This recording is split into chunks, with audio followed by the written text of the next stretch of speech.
Bonjour tout le monde. Aujourd'hui, on va parler du Dow to Gold Ratio et comprendre quel rôle il joue pour un investissement dans l'or. Mais avant de parler de ce ratio, il faut justement déjà comprendre ce qu'est un ratio. Alors, dites-vous que un ratio, c'est rien d'autre qu'un indicateur qui va permettre de comprendre une certaine situation. Par exemple, dans le cadre d'une entreprise, pour savoir si elle est en bonne santé, on peut s'intéresser à différents ratios. L'un d'entre eux serait le taux de rentabilité. Dans ce cas-là, le ratio ou bien la division serait le bénéfice net divisé par le chiffre d'affaires. Par exemple, si j'ai un taux de rentabilité de 10%, ça veut dire que pour chaque 1000 euros de chiffre d'affaires, je vais sortir 100 euros 10% de bénéfice net. Et l'idée derrière le Dow to Gold Ratio sera justement de savoir si on arrive à trouver un moment idéal, ou en tout cas maximiser nos chances pour acheter ou bien revendre l'or au bon moment.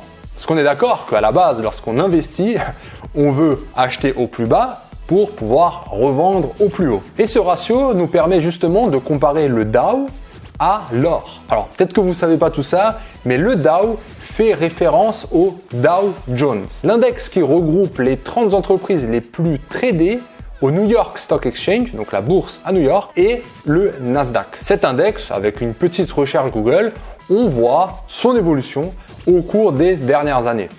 Et c'est là où commencent les premières subtilités.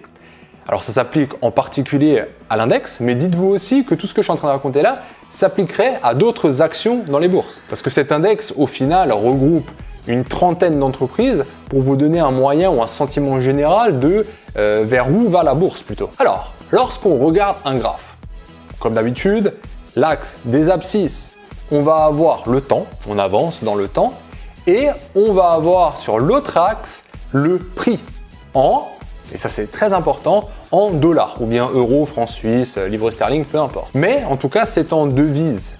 Et cette devise, ce qu'on a tendance à oublier, c'est qu'elle dévalue. Exactement, avec l'inflation, on a de moins en moins de pouvoir d'achat. Autrement dit, 1 euro aujourd'hui vaudra moins avec l'inflation que 1 euro dans un an. Ça, j'y vais plus en détail dans d'autres vidéos, mais vous comprenez l'idée globale de l'inflation. C'est ça l'idée, c'est qu'on a remarqué que, tiens, en voyant juste la santé de la bourse par rapport à l'argent, à la devise, on a un biais de l'inflation qui n'est pas pris en compte. Et l'idée du Dow to Gold Ratio sera pas de voir le Dow, donc le Dow Jones par rapport au dollar, mais le Dow Jones par rapport à l'or. Et voici à quoi ça ressemble. Clairement, on voit bien que ces deux graphes n'ont rien à voir. On voit beaucoup plus aussi ces cycles qui se répètent lorsqu'on regarde le graphe du Dow to Gold Ratio. Contrairement au Dow, qui est une courbe qui ne cesse juste pas de monter.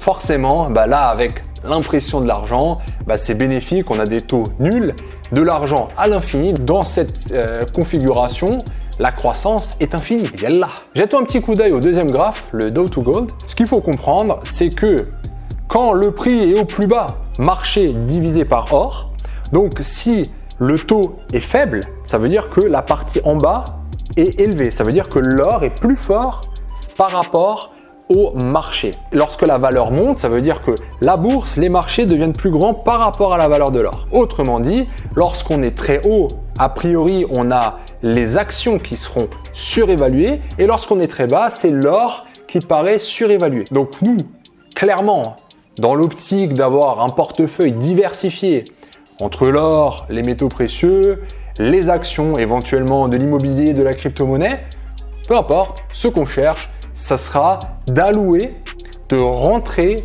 dans les actifs lorsqu'ils sont sous-évalués et non surévalués. Donc voici l'idée et l'objectif de ce ratio. Est-ce qu'il existe une métrique précise qui nous dit « Ah, lorsqu'on passe ce point, il faut acheter ?» Non, pas du tout. Et prenez vraiment cette vidéo comme quelque chose d'éducatif qui peut éventuellement vous aiguiller à prendre des choix plus réfléchis.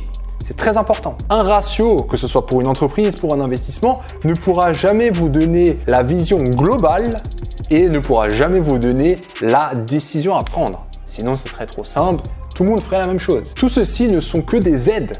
On va voir ça comme des béquilles pour mieux s'informer et prendre des choix plus éclairés. Mais très rapidement, regardons quand même en termes de cycle. Alors, on voit bien que les pics sont distancés. Alors j'ai regardé plus en détail sur le logiciel. Ils sont distancés de environ 32-35 ans. Donc tous les 35 ans, on va avoir un pic. Donc dans les années 40, dans les années 70, dans les années 2000, ce qui nous laisse présager éventuellement que vers 2030, on pourrait avoir un autre pic, suivi bien évidemment d'une chute. Aussi, ce qu'on remarque, c'est que les pics sont de plus en plus élevés, de plus en plus hauts. Donc ça peut apporter une vision très bullish, très favorable à une entrée actuelle dans l'or. Et au niveau des descentes, des chutes, c'est compliqué à dire. On ne peut pas dire qu'elles sont de plus en plus hautes ni de plus en plus basses. En tout cas, il y a bien une chute à chaque fois. Donc, dans tous les cas, j'espère que cette vidéo saura vous apporter des éléments en plus dans votre boîte à outils d'investisseurs aguerris ou en tout cas d'investisseurs à devenir. Si vous avez d'autres formules mathématiques ou de concepts qui peuvent vous paraître compliqués, que vous n'osez même pas vraiment regarder, transmettez-les-moi en commentaire et je vous préparerai d'autres analyses peut-être un peu plus techniques dans les prochaines vidéos. Donc, abonnez-vous et puis un petit pouce si cela vous a plu. Magnifique journée et je vous dis à bientôt.